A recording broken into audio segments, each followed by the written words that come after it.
Hey, what's going on, my friends?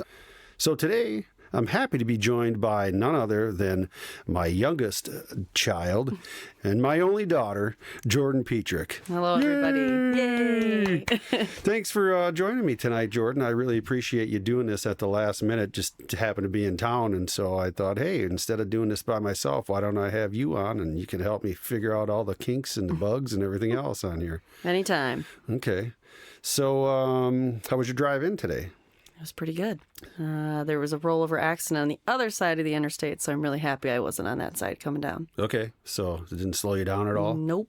I don't know if anybody watching or listening to this knows, but Jordan is going to graduate from the UW-Madison, not the UW-Madison, but from UW-Madison, with a major in biology and world health. Do I have that correct? Global health. Global health. Okay. Maybe you can fill me in. So I think everybody probably has a good idea what a biology degree is, but they might not know what a global health degree is, or, well, those are your two majors, so they might not know what those are. So maybe you can just kind of tell me a little bit, and maybe people get a little insight into what those both are. Yeah. Biology is pretty straightforward. I would say ecology, evolution, things like that. You learn about plants a lot and about human life in general. And then the global health aspect is a little bit different because it could be divided into subsections. So you can look into advocacy, you can look into infectious disease, epidemiology, which is the study of disease and how we track them and how we treat them. I'm mostly interested in the infectious disease part of things. I like to learn about different pathogens, viruses, fungi, things like that. So microbiology is kind of my focus there. But in general, most people go into global health to potentially become an advocate for something. So let's say HIV research, if they wanted to help combat HIV prevalence in some specific country, then they would go out to that country and try and advocate for those people, or create plans to administer vaccines in a broad sense. So it sounds like it's more of an administrative type of role if you're in the global health? Yeah. Okay. A lot of people that go and get their masters in public health become professors too. Okay. So, and what was your decision to go for a double major and make that your second major? It's kind of an accident. A lot of the classes that I take involve, like I said, infectious disease biology. So I just happened to stumble across it one day, and I ran a report through the school showing how many classes I would need to take to get that second major. And I was pretty much done with it. So I decided I might as well just add that on. And because I'm hoping to go to medical school, I think it would look good to have 2 bachelors in science as opposed to 1. It was initially a certificate, but that doesn't really do anything. You just tell that to people. You don't actually get a hard piece of paper or anything. No hard copies. What, the double major you don't? So Yeah. you can it's just something that you can, when you apply to medical school, you can say, hey, I got this too. So it just shows you that I'm working extra hard to meet my goals, right? Is that kind of what you're getting at? Yeah, I mean, just like everybody else. I'm not gonna talk like a college educated person, because I'm not. So I'm gonna say it the way normal dumb people like me would say it, so that hopefully everybody can understand. Because you might be speaking above some people's intelligence, especially if it's my friends. I'm sure you're speaking way above all those guys. Trying not to. Well, you don't have to. I mean, you don't have to be condescending about it. I'm just being honest. Like, hey, look, you're probably smarter than most of the people I know. So we'll just keep it real here. So that's cool. I mean, obviously, I know we're getting close to graduation, and me and your mother are very proud. You are soon to be the first and only college graduate in my immediate family, and that's really exciting for us. That's a lot of effort that you have to put into doing that. It's a lot of hard work, so that's good for you. And yeah, I think you're gonna do whatever you want to do. That's what I tell people all the time when they ask me, because they always tell me, they compliment you and they compliment me and your mom a lot of times because of what you do. But some of that credit I don't think we deserve. I think you deserve that credit more than we do, because you're the hard worker. Maybe you learned it from us, but I don't know. You tell me. Yeah, There's so many things I do want to do. I mean, you call me the doctor lawyer because I want to be a lawyer too. There's so many things. This is a prime example though. I mean, you wanted to do something and you started it and you followed through with it. So I think that's always what both of you taught me. I mean, I had a rocky road throughout high school and whatever else, like everyone else does. As many of us do. Yeah, right. Right. But I think it was more so you both sticking to what you told me to do. You never said, it's okay, don't worry about it. We can step back and you can go off and, be this crazy high schooler. You were always like, you need to stay on top of it. And it helped me so much along the way. If you wouldn't have been like that, I don't know where I would be at today. That's an interesting question. That sounds like a philosophical view of things. Where would I be today? It would have went this way. And that's something that, I don't want to get off topic, but I've been doing some philosophy lessons and doing some meditation recently. So I've been kind of learning about that. And it's interesting, the philosophical view of the world. It's one thing that I guess I can take away from that is that you really shouldn't look back on what's been in the past, and it's not really good to try to look forward to what's going to happen to you in the next hour or tomorrow. A lot of people get a lot of anxiety. They start to worry about the things that they haven't happened yet. So some of these philosophy lessons, and part of the reason that people do meditation is to try to calm your mind so that you're not basically going crazy in your own head, worrying about everything all the time. So it's interesting that you say that. It's just kind of a little bit of a connection there, I guess. I feel like I'm one of the people that kind of sheds a negative light on that type of stuff. Why is that? Well, for example, I just had an assignment in one of my classes. It's an agronomy class, so it's agriculture and things like that. But my professor is very big on having us reflect every day. Mm-hmm. So every single class, we have to answer 4 questions. I don't remember them exactly, but one of them's, how are you feeling? What are your thoughts? How was your work today? And one other one. But he doesn't like us actually answering the prompts. He wants us to respond in how we are reacting to those prompts. And I get kind of frustrated because I can tell someone how I feel about something or how I think I did in a day. But when we start going into that spiral of, well, how do you feel about that? But how do you feel about what you feel? It starts to, so meditation, definitely, I think it's a good practice. I tried it for a while. It just doesn't really work because of the setting that I'm in. I mean, I live with other people and it's just crazy everywhere. So you know what? Let me tell you something interesting about that. Because this, I use an app. And I'm not going to say it here because I'm not getting paid by anybody to do any of this stuff. So I'm not giving free drops, man. I'll say, Sam Harris, you want to give me a call and get some advertising in here, be my guest. But no, anyways. So I use an app called Waking Up by a guy named Sam Harris. He's got a PhD in philosophy. Seems to be from what I've kind of came across him on YouTube, just doing what I do, scrolling, going down the rabbit hole or whatever. Actually, I learned of him mostly. He spoke to another guy that I like a lot, Jordan Peterson. I'm sure you've heard me say that more than once.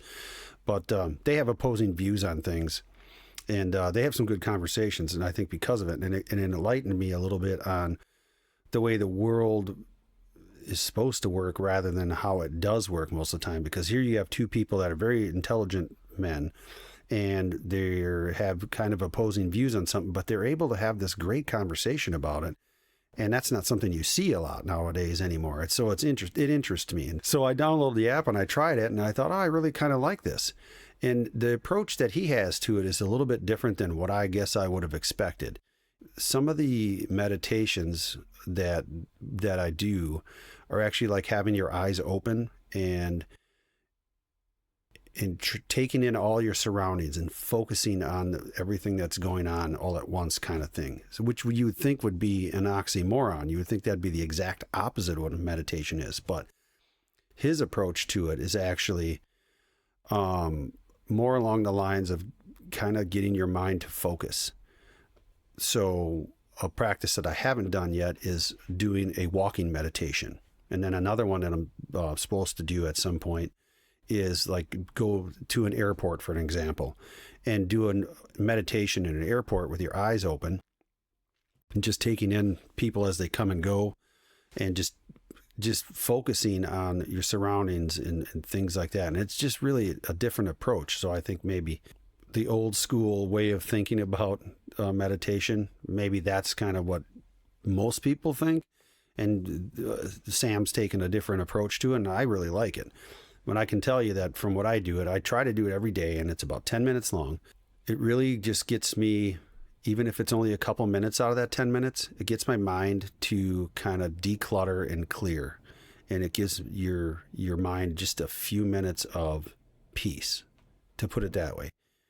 And that really gives me clarity on a lot of things. It really helps me a lot. So, I mean, he doesn't take the approach like you said with your professor, like you ask a question and then, okay, now you answered the question that you're supposed to ask about yourself. And then, then you have to ask a question about why you answered the question that way. And then it just keeps going down. Yeah, I can see why that would be frustrating. Yeah. So. Yeah, I took a philosophy class, and I think philosophy is really interesting, but just some of the ways that some people go about, talking about life or where we should be or where we used to be, I just don't really entertain it. I don't know. I'm very rational, like here and now, what's going on. That's what I want to talk about. Sure. Yeah. And there's nothing wrong with that. You need people from, all sides of that. You need rational people because there's a lot of irrational people in the world. That's no doubt. Cool. I think I'm all caught up on everything that's going on in your life. Not really, but at least that, it's cool to get the insight on your school. We don't talk like this very often, like get in depth. We talk all the time, but not this kind of stuff. Not formal like this, where you got to, be on your game. Yeah. And that I take non-science classes too. I take some random classes here and there that are just for fun. So here's something since we're talking about school, I'll just be honest. I have a problem with this. So you go to school and you say, I want to get a biology degree. And then they say, okay, you need to take these classes, right?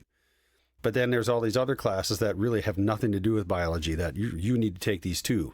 And some of that I can understand to a point, to give people, I would say, some culture and maybe something that they're not normally used to. But some of it I'm thinking like, it's kind of absurd. I'm like, why are you making people, because it's not cheap, right?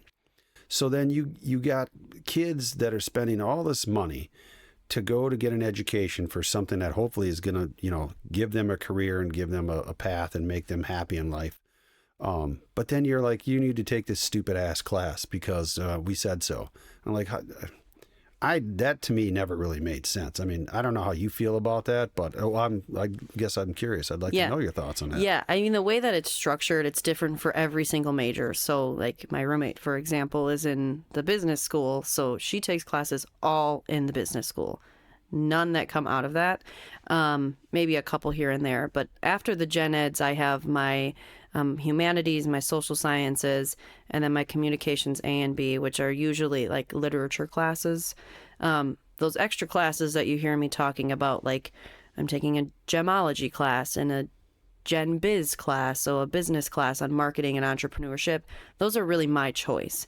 We have to have a certain amount of electives that we take, but it starts to get hard with my major specifically because each class is ranked in terms of difficulties from elementary, intermediate, and then advanced. And for my major, I have to have so many intermediate and advanced. So if I want to take these willy-nilly classes, like we have one called Clap for Credit, performances, you literally just go to class, there's a performance. If you are in attendance, you are getting an A in that class. It's no work, no assignments outside of class. That's elementary. Is there a professor for that class? I'm sure there is, yeah. Oh, wait, I know a couple of people. I can't take it because it's lower. So that's Maddie. So wait a minute. Is this something Maddie takes or other people that I know? Okay, other people that can take a class like that. Yeah. Okay. So I mean, I would assume there's got to be a professor for that class. Yeah. They wouldn't just we have wine. We have classes where you're drinking wine in them. So it's like, I guess I'm going to college. I'm in now. I mean, yeah, some of the majors are like a lot less demanding as far as what classes specifically you have to take. I mean, I have to hit my biochem, my physics, and those things. If you're doing a communications major or some of the other majors that they offer there through my school, you can pretty much just pick and choose whatever you want as long as you hit your for gen eds or whatever it is. Yeah. So I can't really speak on classes that I think are irrelevant to take because I kind of have the choice. I mean, why I have taken more chemistry and physics than I have biology, and I'm a biology major, I have no idea. I don't know why they make us do that. But in terms of like the humanities classes, I think those are good for us. I mean, my humanities, I fulfilled that through a music class, which was composing music, which I think is important for the creative mind. Sure. And you can choose many totally other agree. things. Yeah, you can go and do art, you can do oil painting, or you can do something in the culinary field. There's so many things you can pick from. And then the ethnic studies, I think, is also important because then you can get a sense of other cultures. And Do you really need to be in college to have that? Like, so the way I think about it, like if your parents are raising you right, you're probably going to have a good idea of other cultures, right? Because you're not being sheltered from everything and they're teaching you. To me, I find that to be like, that should be like general, I don't want to say general knowledge, but that's something people should know. I mean, because we all live amongst, you know, especially in America, we have so many cultures, so many different people, that it's in our everyday lives, where, you know, there is some aspect of it in our everyday lives. So I'm like, well, you know, you have to pay for that. Like, you should already know that. They shouldn't have to teach you that in college. But I guess maybe not everybody has had the same upbringing. So maybe I'll keep an open mind about that. I agree that we should know it, but I feel like not enough people do, because there's people in the world that will see something out of the normal. I would put that in quotations. What does that mean? Something that is your own normal, something that's not you. I gotcha. And they won't go home and research or look into it or just try to learn about things. They'll just see that as foreign and then not want to deal with that. Like, same thing we think about a lot of things. I mean, if you see, I don't know, a car with like 18 wheels on it, 25 wheels, we're like, ooh, I don't know what that is. And you're not paying attention to it. But people like me, I would go back and say, like, what is this for? Why do we have it? And I don't think there's enough people in the world that do that. So Okay. I think it's good that they're incorporating that. Your thoughts on that actually are a perfect segue to the next thing that I'd like to talk about. And, I recently wrote a blog, shared it on Facebook. I mean, I'm not a writer. I'm definitely not a social media guru, so I don't know, maybe I should be sharing that thing somewhere else. But my whole reason for writing the blog is because it was about a topic that I felt was important. But I know social media and like Facebook, because people my age, that's basically what I use for a platform for social media. I'm not on TikTok or any of those other ones. I am on Twitter or X, as it's known now, but I haven't been on there in forever because it's not fun anymore. It was fun when I first went on there, but I just don't go on there. I'm too busy for that stuff, really, because I'd rather spend my time doing other things. But the blog thing, I wrote the blog because I know social media. I've seen plenty of posts from people that I know, people that are friends of mine. When they want to make a point, they write this really long post on social media and nobody reads it because they're not interested after the first sentence. They're like, I'm just like, nah. And they've seen it before. And a lot of people do that. So, and I realize that because I'm notorious for doing that too. When I see people do that, I'm like, I am checked out right away. I'm like, I don't want to listen to you pontificate for the next half an hour on Facebook about something that we probably don't agree on. So generally, I feel like it's the wrong platform. But I have changed my thought on that a little bit because a lot of people go on there, and I felt like in the case that what we're going to talk about here is that it was important to put a shorter post on Facebook and then put the link to the blog so that it gave people the opportunity, if they wanted to see how I elaborated on what I was thinking, they could do that. And it's their choice. And it, so I just kept it short to make my point. And obviously we both know what that was, and it's about our upcoming election. I don't feel good about either one of the candidates that we're probably going to be voting for. I mean, we know Joe Biden's the president right now, and in all likelihood, it's going to be Donald Trump is going to be the guy that's running against him. And full disclosure, I voted for Trump the first time through, but I'll tell you, I didn't vote for him in the primary. And I know a lot of other people that did not either. But what we all do, if you view yourself as a conservative or if you view yourself as a Democrat, when it gets down to it, the last two people in the race on those political parties, you're picking the one that you feel is the best candidate for you, the lesser of two evils. That's the way everybody always puts it. And it, when Donald Trump left office, it just left a bad taste in my mouth because I just was kind of blown away about how childish he seemed to act about it. And then he stirred up some things into people like, who the My Pillow guy is, right? I make fun of your brother about that. That guy's lost. I mean, that guy's out there too. That guy's thoroughly convinced that we need to take the voting machines and open them up and have everybody inspect all the voting machines because he thinks that their voting machines are actually changing votes. Like the ballot goes in and it takes your vote from voting to Republican to Democrat. Oh, and by the way, it only goes one way, right? It never takes your vote from Democrat and changes it to Republican. Now, does that seem logical to you? Right. Absolutely not. It's not, right? So that's kind of what I was thinking about. And so that's why I wrote the blog about that. And so one thing that I wanted to kind of elaborate on, and hopefully you can help me do that.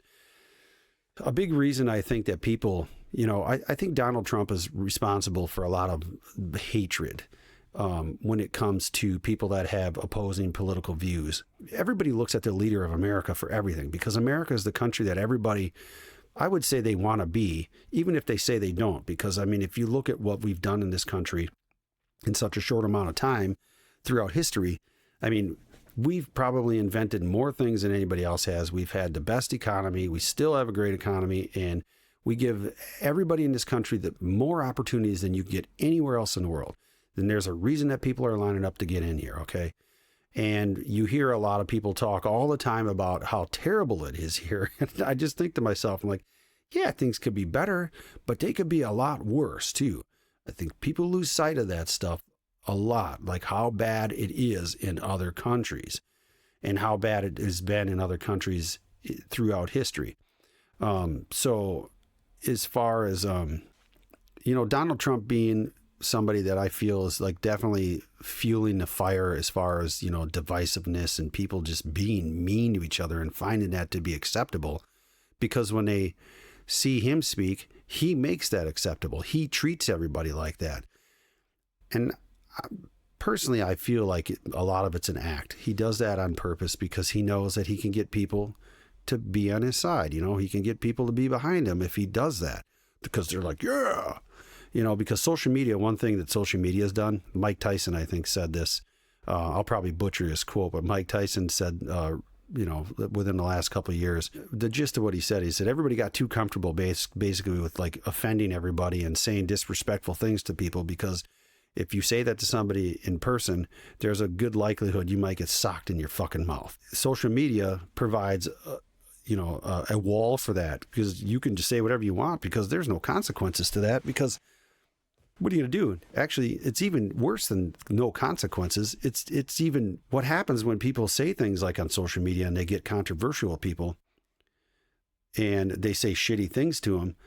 They actually end up in this positive feedback loop, because they learn that they can say these things to people and they can all of a sudden they get either likes from people or they get a bunch of people saying stuff back to them and they get in this big argument. And then they go, I feel like the tough guy because I'm behind my computer desk and nobody can beat me up because of what I said.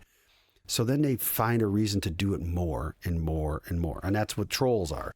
You find these trolls, that's all they do. And some of them are bots, some of them are real people. That's all they do on social media. They just do that kind of stuff all day long. They just rile people up and say assholey things to people.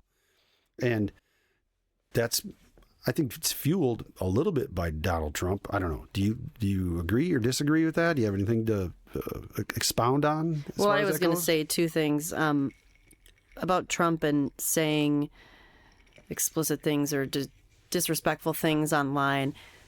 I feel like for him, any publicity is what he wants. Mm-hmm. Whether it's negative or positive, the more social media platforms that he's seen on and the more people that it reaches, that's better for him. So I do agree that a lot of these things he's just saying just to get a rise out of other people, and some of the people that are, as some call extremists, or really rooting. That's a new phrase. Yeah, rooting for Trump since 2020 and now 2024. That's getting them more on his side, but it's pushing other people away. But I think in all, the publicity is what he's looking for, whether it's positive or negative.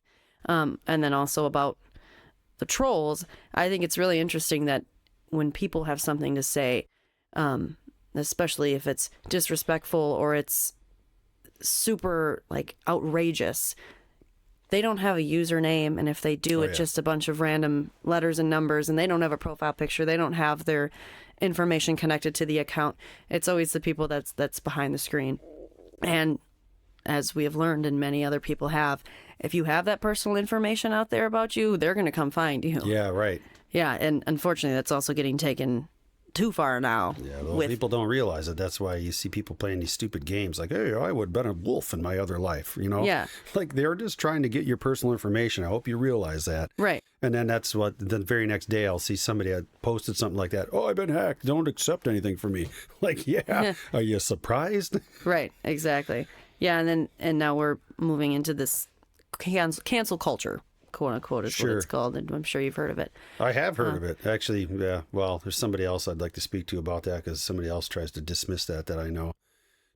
Well, maybe it's the wrong way to say it, but I know somebody that feels differently about it that I'd like to speak to about that too, because I feel it's a real thing. It is definitely a real thing. Like, you say something that's the very faintest bit controversial, and everybody wants to, like you said, they want to cancel you. Like, no, you can't say that. Like, why can't you say that? Yeah. Like, that's what conversation really is. Sometimes you need to say things that might slightly offend somebody, or might not be the thing that they want to hear, but you can't make progress without people having conversations and being able to have those conversations without wanting to kill each other. I mean, like, we're never all going to agree on everything, ever, never, ever. So that's the whole point of, like, having conversations, being able to be cordial and have conversations like that. Right. But, yeah, so the social media aspect, did you have something to say about that? Yeah. I firsthand am guilty of seeing things sometimes, and then I'll start spreading around. Oh, did you see that on TikTok, or did you see that on whatever? I personally am not a user of Twitter or X anymore. I just disabled my entire account, because what I used to use it for was funny pictures or whatever, funny videos, and then it turned into the entire feed was just politics over and over again, and it wasn't any real news. I mean, it was just like, I'm mad about this and I'm frustrated about this, and people arguing back and forth. So I ended up disabling my account because I just didn't want to see that anymore. But I think it definitely plays a big role in people's lives. I mean, I'm in college, and I go to a liberal arts school. Most of the people that I go to school with, I would say I identify as liberal people or Democrats. But I mean, when I'm in a normal conversation with one of my peers and they'll say, well, I saw this on TikTok the other day, and I just want to say, how can you back that up? How do you know that that's what it is? Right. But that's a good question to ask too. I am guilty of it, of seeing things and then saying things. But, I'm the type to look further into it. But personally, I do think that I need some more education on where to find credible sources and who to actually listen to, because at this point, those credible sources are drowned out by sponsors on Google and like all of these other websites that are not non-biased. It's very hard. And you know what, I can't remember exactly where I saw this, but they were actually, it was like a little course where they were talking about like how to find news sources. And I find it it's crazy nowadays that we actually have to have guidelines on where to find real news, because it's so rampant with the fake news stuff, which is where I was going to go before when I was cutting you off just a minute ago. I was going to go right into that, because that's part of what my blog was about was, the people get so much information from social media, and there's so much bad information on social media, and people have just become so accustomed to they believe anything that anybody that if they think somebody's credible, whether they are or not, they're just throwing this stuff out there for everybody to see without taking 1 second of their time to see if it's true or not. And then what makes it worse is there's one person that does that, and then another person does that, and then everybody's doing it. Next thing you know, everybody's sharing the same damn meme or the same damn stupid video made by some guy in his basement who has no idea of the topic that he's talking about, but he took one little bit of something and he chopped it all up and edited everything and made it sound like he knew what he was talking about, but he doesn't. Again, going for clicks and likes and like, hey, if I put this out there and I say this, people are going to like me for saying it. So I actually pulled up some stats today. So, and I made notes of them because this is very interesting to me. So, I got this information from Pew Research Center. Have you heard of them? They're a data collection. There's a nonpartisan nonprofit website. They collect a lot of data. They take surveys and polls and stuff, and they collect data on all kinds of stuff. So I looked this up because I wanted to have a good idea of what I was talking about. So 30% of people on social media regularly get their news from Facebook. 30%, okay? 20% on YouTube, 16% Instagram, 14% TikTok, 12% Twitter, okay? Some of those are a little bit down, and this is 2023. 2022 was a little higher on some of those. It's funny, I was looking at the chart, and TikTok has actually gone way up. A lot more people get their news from TikTok, right? Part of that is what led to my blog, is because I see people sharing these things that they consider news, and that's where they're consuming it on these sites. And it's not news. It's not stuff that people have researched or fact-checked or any of that stuff. And I'm not talking about Facebook fact-checkers because that's bullshit too. And I'm going to tell you that, number one. Like, I've seen enough Facebook fact-check crap to just like blow my brains out. But anybody that's got, you can figure that out for yourself too. But I've been like you. I've always been like you. Like when something doesn't seem right, I just dig.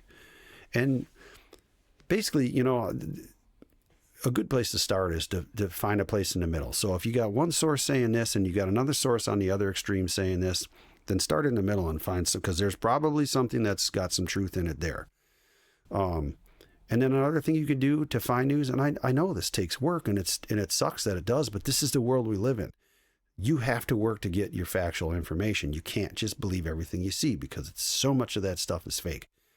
But you can go to the source. So like if somebody says, oh, did you hear what so-and-so did down in Alabama? That governor just banned everything. You can't drink soda or you can't eat sugar. And you're like, well, that doesn't seem right to me. So like, what do? Guess where you can go to do that? Every website, every government, every state government has a website. Every bill they pass is listed on there. You can go pull the damn bill for yourself and read that stupid thing. It's long and it's full of lawyer speak, but you can find what you need to find in there and you can find out if it's true or not. And that's usually where that stuff lies. And I know that's not easy for people to do, but maybe there just needs to be more people like me and you out in the world that go, hey, we're just going to present you with the facts here. We're not going to skew this one bit. We're just going to say, here, this is what's in the bill. You take it for what it is, kind of thing. Because there is a lot of that. And that's a lot of what has to do with the whole Trump.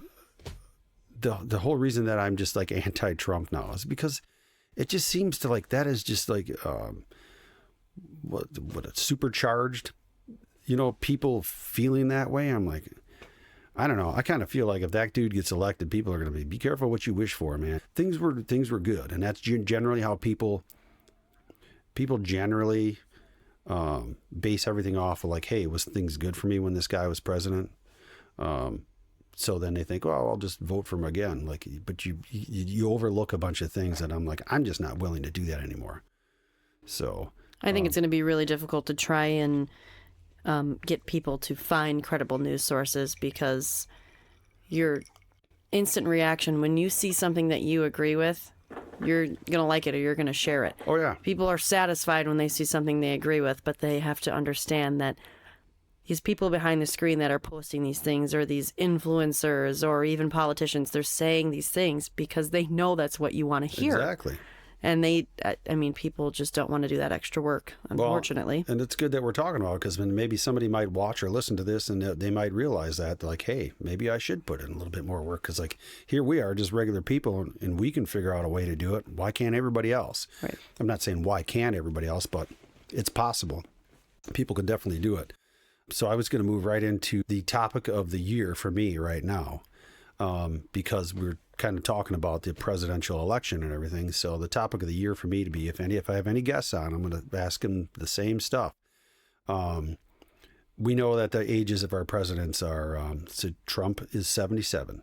So if he ends up being the candidate, he's going to be 77. He might even be 78 by the time he gets elected. I don't know his birthday because I don't give a shit. And Biden's 81. Now, it seems kind of old to me. I'm like, so I think if Joe Biden gets reelected, that dude's going to be like 86 or 87 by the time he's done president. And I mean, I'll be honest, I'm not going to sugarcoat this. That dude, he's got cognitive issues. If you ever watch him speak, he's definitely not all there anymore. And I'm not saying that because because I'm a conservative. I'm saying that because I see it. And anybody, if you watch any amount of time and you watch him speak, like, he ain't all there. And I find that to be a problem if you're going to be the president of the United States. I don't find that to be a good characteristic. And it's not his fault. I mean, he's getting old, and, that happens to people. Grandpa Ed had Alzheimer's, It just happens. And, Trump, I'll say this. I mean, people like to call him deranged and everything else, but I think he knows exactly what he's doing. I'll say that. And I find that kind of interesting because they're like literally 4 years apart in age. But I think that Donald Trump, if you look at him, he definitely knows what he's doing. Now he just pukes out of his mouth and doesn't, he just says random things because that's just the way he's always spoken. If you've ever watched him, even when he was younger, he's a weirdo, man. And he speaks weird. And like you said, he says things on purpose because he knows that he's going to get people riled up, or they're going to like what he has to say, or it puts him in the limelight. And that's what he really wants, is to be in the limelight. So it's interesting that they're two, they're fairly close in age, but you can see one guy's got more mental problems than the other, as far as I'm concerned. But I'm curious, like, what people think about, like how do you feel about the age of the current president and the most likely candidate that'll be running against him? How do you feel about that? I think that the age is totally unfitting for our country. I was just thinking about it. I mean, statistically speaking, as you age, you are more at risk for many different diseases and potential disabilities that you might run into later in life. And especially with Joe Biden right now, and like you said, the cognitive problems that he's facing, I mean, they're only going to get worse from here on out. And Alzheimer's or dementia, once those things start progressing, they progress really fast and things get really bad. So, I mean, we can't continue to innovate things and introduce new technology and pass bills and make policies when we have someone leading that can't even make a full sentence. So that makes it difficult. But I think in terms of age, when I think about it, a lot of the problems in the country and many other countries right now that people are talking about, they like to say, think about our future generations and think about, your grandkids. But then we have people that are making the decisions for the grandkids that aren't going to be around for 10, 15 years longer, as if, like, you don't even know if they will be around that much longer. So I find that really interesting because as a young person, professors and other influencers and everyone says to me, I mean, you have to make this change now. And I think a lot of us in this generation are willing to do things to change, to help our future. But we have people that are in charge that won't be here for the future. Right. We still will be, but they won't. So I think really in terms of what age we should be looking at, or what we should be seeing more in office, is the average age of a working American citizen. I mean, I don't know exactly what it is to put the numbers there, but I'm sure. Do you know what it is? No, I'll just give you what my opinion is. Nobody knows what it is, but I can give you my opinion on what I think the ideal age is. I personally feel it's between 45 and 60. Yeah. Is the ideal age, because by the time you're 45, you're definitely grown up and mature. You may have had a family by then. You most definitely probably have a career. And if you don't, then you're not running for public office because you can't get your own shit together. So you certainly aren't running for public office, and because nobody's going to vote for you, because they're going to be like, your life's a mess. Like, why would we vote for you? But anyways, so by the time you're 45 or 50, that age range, you've gained enough experience and knowledge in your life that you can speak to what a lot of people probably want in their lives, what regular people want. You can see it from their point of view, and then you can see what the younger generations is looking like and what they might need, what their needs are. And you can also see, because if you're at that age between 45 and 60, you probably, likely you may have parents that are older than you that are still alive, and you can see what their needs are, right? So you have this whole spectrum that you can have a perspective from all that. When you're 80 years old, you just want to know where your oatmeal is. When you're 20 years old, you just want to know where you can go, depending on if you're a guy or girl, you got, probably one or two things on your mind. I mean, if you're in college, you just want to go party. You're not trying to worry about like what kind of decisions I make are going to impact every generation after me. You don't give a shit about that, right? Right.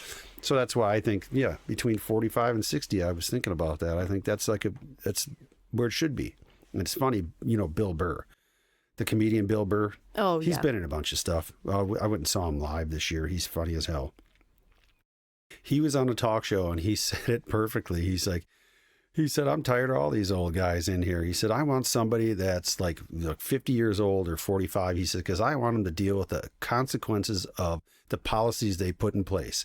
Because he's like somebody like Biden, he'll probably be dead he has to deal with the consequences of the decisions that he made. And he's right. I agree with that 100%. I would like to see it, be somebody younger in that age range. I mean, think about how long Joe Biden's going to have to deal with promising everybody $10,000 to $20,000 off of their school loans. I mean, not very much longer. So, well, that's nothing but pandering. All he's doing is trying to pander to the younger people to try to get votes, because he's actually treating younger people like you're stupid. Mm-hmm. This is what he's doing. He's treating you like you're stupid people, and that you go, oh, you can give me money. I'm going to vote for you. Nobody realizes at the end of the day, the term that I really hate, and I think I'm going to stop using it, is free. Because there is not one thing that's free. Nothing is free. Somebody pays for that along the line, and I'm not even saying it's money wise. Somebody is paying for that somewhere down the line. There's, if you talk to a philosophical major, they might tell you, there's might be something free. Like, you're free to make your own choices, right? But you have consequences for the choices you make. But when it comes to public policy and stuff like that, when you throw that free term out there ain't shit free. It ain't never free. Somebody's paying for that somewhere.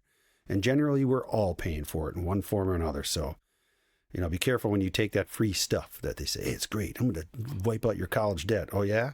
And you just pissed off everybody that's paying for it. You think they're going to be real happy about that? I'm like, nah. Yeah, it's pandering. It's shameful. But that they all do it. The politicians do it on both sides. They just want to, keep people voting for them. So, do you think that maybe we should have some sort of policy in place putting a limit on the age of being a president?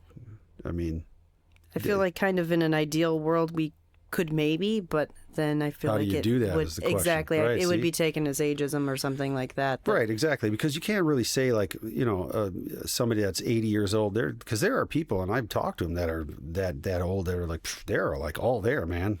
You wouldn't even realize like man, you're 80. But then I've talked to people that are 40. I'm like, man, this guy's out of his mind.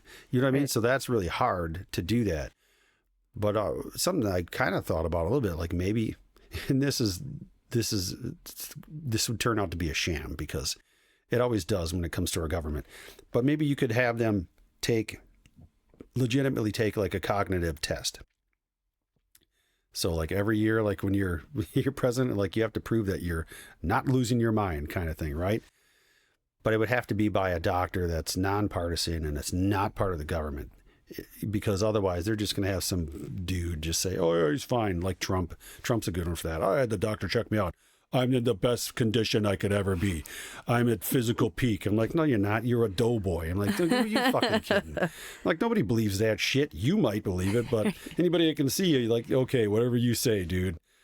So anyways, I mean, that's the fallacy about all that stuff, because they'll just find some dude and pay him off and he'll just say, oh, you're fine. And then you're walking around drooling out of the side of your mouth because, you know, the right side of your brain doesn't work anymore or whatever, because you have, what is it? What did I learn in that book, that Oliver Sacks book? I learned some neurological terms. I'm trying to be smart, but I can't remember them, so I can't be smart. I'm trying to think of what you're thinking of, but I don't know. Aphasia. Oh, okay. You have aphasia. What's another one that's that starts the same? Maybe it's aphasia that I was thinking of. But yeah. So yeah, I think it would be too difficult to try and put a cap on it. I mean, everybody always says that you shouldn't be able to run after this age, but you know, just like you said, there's got to be things to back it up, because somebody somewhere is going to complain and it's going to cause issues. Nobody's ever going to be happy. So then it's kind of like we have to start thinking down the line then. I mean, the people that were electing for office in like in an area like here in Wisconsin, I mean, because people tend to move their way up. I mean, it's like maybe we could start there and start thinking of it that way, but I agree. How many people are really proactive like that? Not many, I don't think. No, but it'd be nice if people were more like that. I mean, yeah, it really is kind of like, I mentioned this in my blog towards the end of it, that, you know, I'd like to see a revolution in this country, and, you know, a political revolution. And it takes effort, and it takes for at least one person to start saying, hey, enough is enough. I'm not doing this anymore. And I'm going to put the effort in and the thought into, I want to try to give an alternative view or an alternative solution to what's going on. And, you know, I don't have that yet. I'm certainly thinking about it. And I think maybe part of the solution is doing what I'm doing now and speaking about that kind of stuff and trying to come at it as somebody that's definitely a conservative. I mean, there's no doubt about it that I have a conservative mind, and that's the way I think about things. But I'm not as naive of a person to think that you can exist with only the conservative people in this world, because it doesn't work that way. I mean, the checks and balances things that, you know, the way we set up this republic is, I mean, it makes a lot of sense to do it that way, because if you let just one faction go run rampant with everything, they're all going to have it their way. And some of the things that they want to do aren't great, but they think they are, and vice versa. Some of the things that the other factions want to do, some are great, some are not. And you just can't let one side like do everything. I mean, if you want to be that way, go and live in a totalitarian country.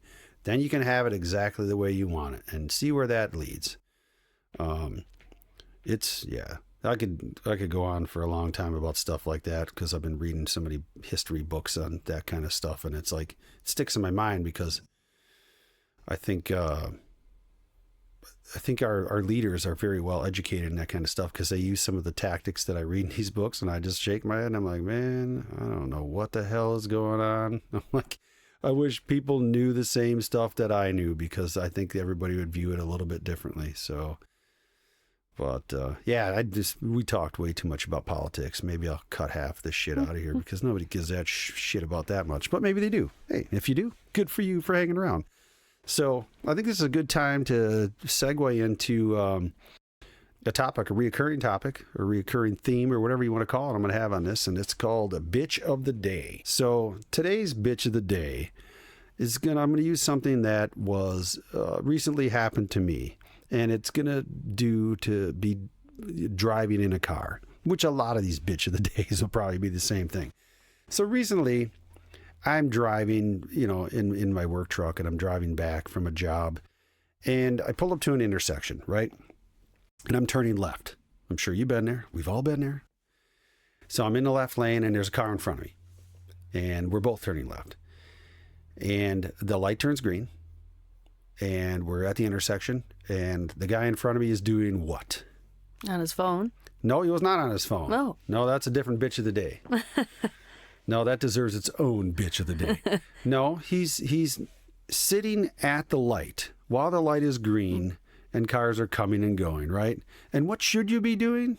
Going. You should be in the intersection, right? You took driver's ed. I don't know if you remember this, but when I took driver's ed, I remember this specifically. They taught me that when you're at an intersection and you're making a left turn, that you should pull out into the intersection, because if the light turns red while you're waiting for traffic to, come through for your turn, that you legally are allowed to make that turn after the light turns red. Do you remember that? Right, yes. Okay, so you remember that too? Everybody does, yeah. Well, your mom didn't remember that, so I was bringing it up to her, and she looked at me like I was a nut job, but she does that all the time. She always looks at me, and I might be a nut job, but I'm like, so it really pisses me off. Like, I'm sitting at an intersection trying to make a left turn, and some dude is in front of me, and he's like sitting at the light and not pulling out in the intersection. So what does he do? As soon as the light turns yellow, he pulls out and then he goes. And where am I sitting? Waiting for the fucking light to turn green again, right? Yep. What's up with that shit? And so is that just being selfish, or is that being an asshole on purpose, or just being plain old stupid? I feel like it's probably just being stupid. I mean, maybe people don't know that you can pull out into the middle before, the light turns yellow. But no, I hate that too. That happens to me all the time. But I don't think it's somebody just trying to be an asshole. I think they're You don't think so? Yeah, no. I think that people are not self-aware, and that things aren't happening up here. So they're just waiting. I personally feel like falls in all those categories. I think that you can see that from anybody. Yeah. This particular guy, I could see him. He was an older gentleman than I was. So, and part of me was thinking, like, you probably learned the same shit that I learned. I'm like, I don't know if they just started teaching it when I went to high school. They, when they had a horse and buggy, because that's probably how old he was, that they didn't teach that when you had to learn how to drive a horse and buggy. But no, he wasn't that old.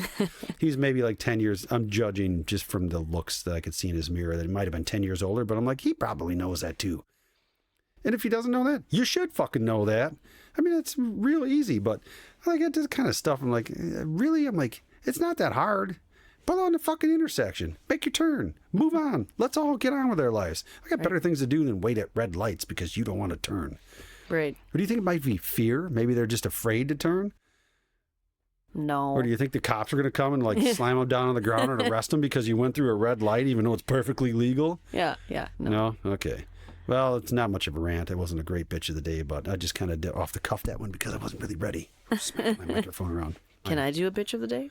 Of course you can do bitch of the day. Okay. Yeah. I will. You want to say my saying too, or no? It's you fine. Want to come up with your own? What's your bitch of the day? It's pretty general, but it's when people, either when they don't say excuse me, or, here's an example. I'm in the store today, and I'm at the thrift store shopping around trying to find some cute shirts. Trying to pop some tags? I was popping some tags like Macklemore, and I'm going shuffling through the shirts, and there's a person standing next to me, a woman, and she's just staring at me, but I could see her out of my peripheral, and I'm like, yep, I'm not saying anything. I'm not even going to look at her or move out of the way.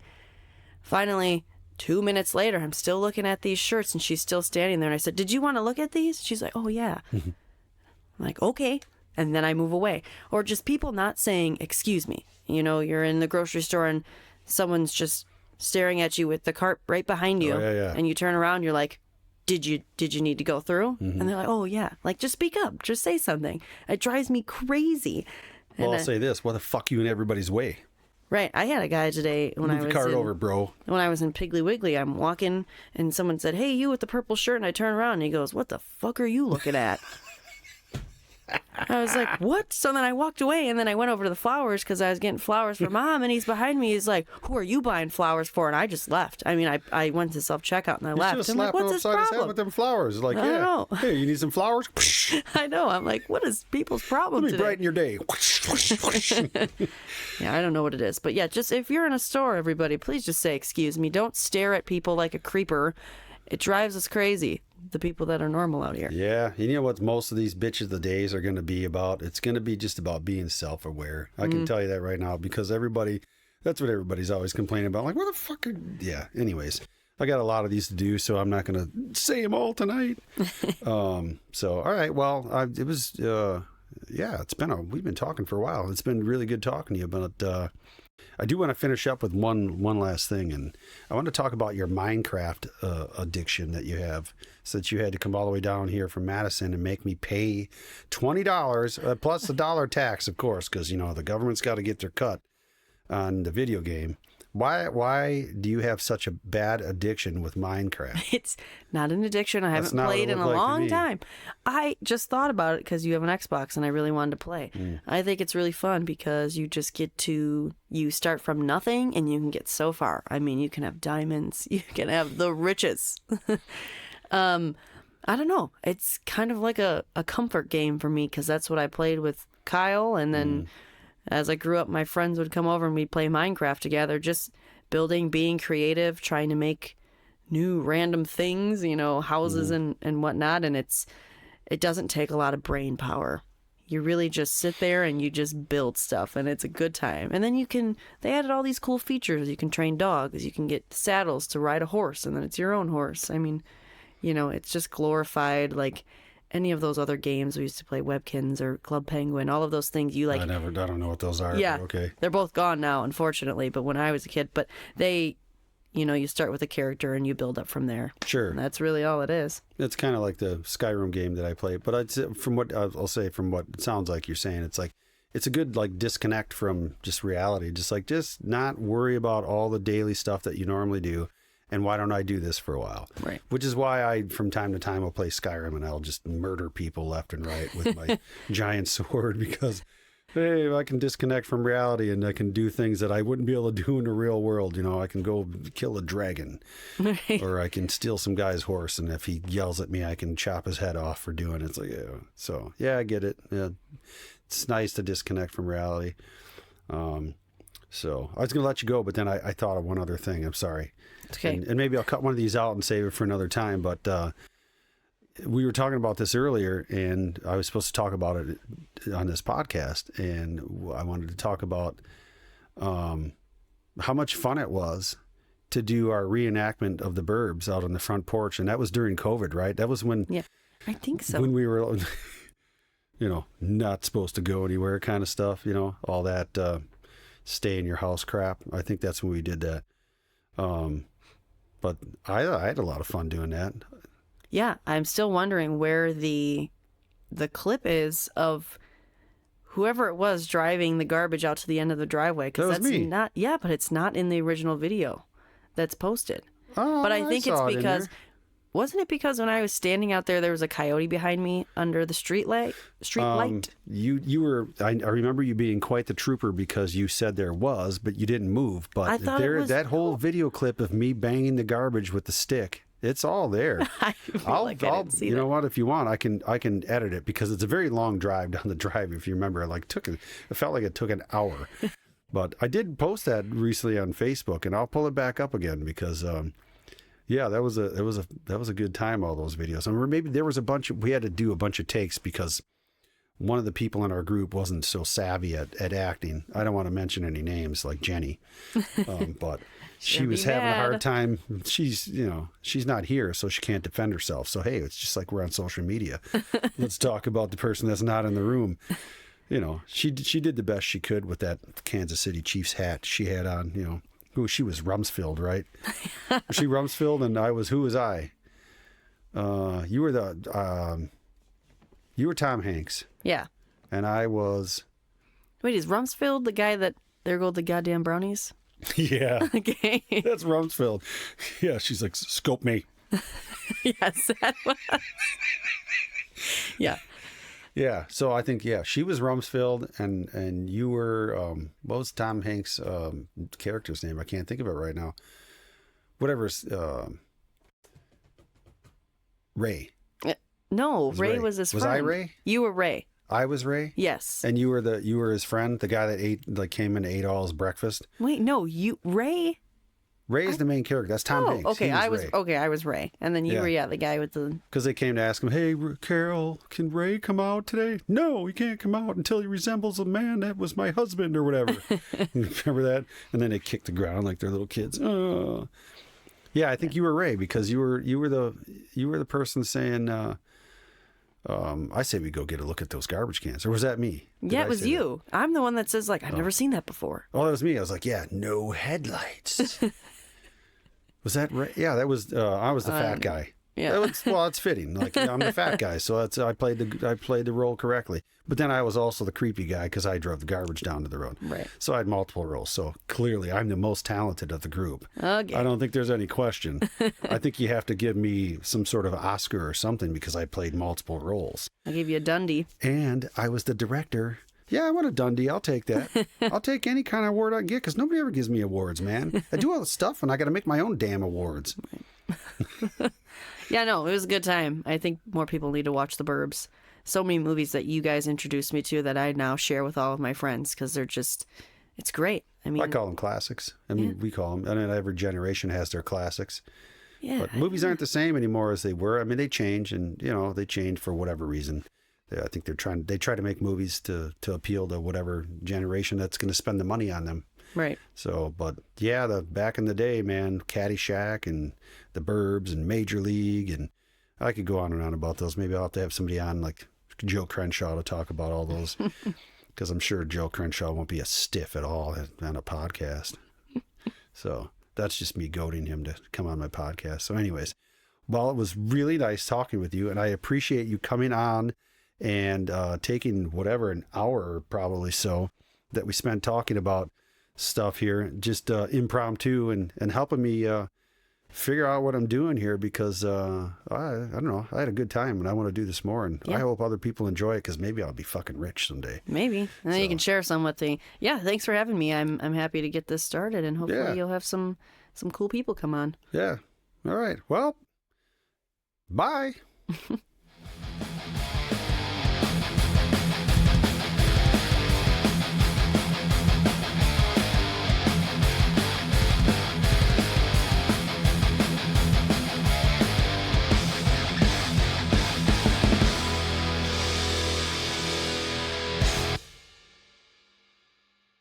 Bean soupy makes me poopy.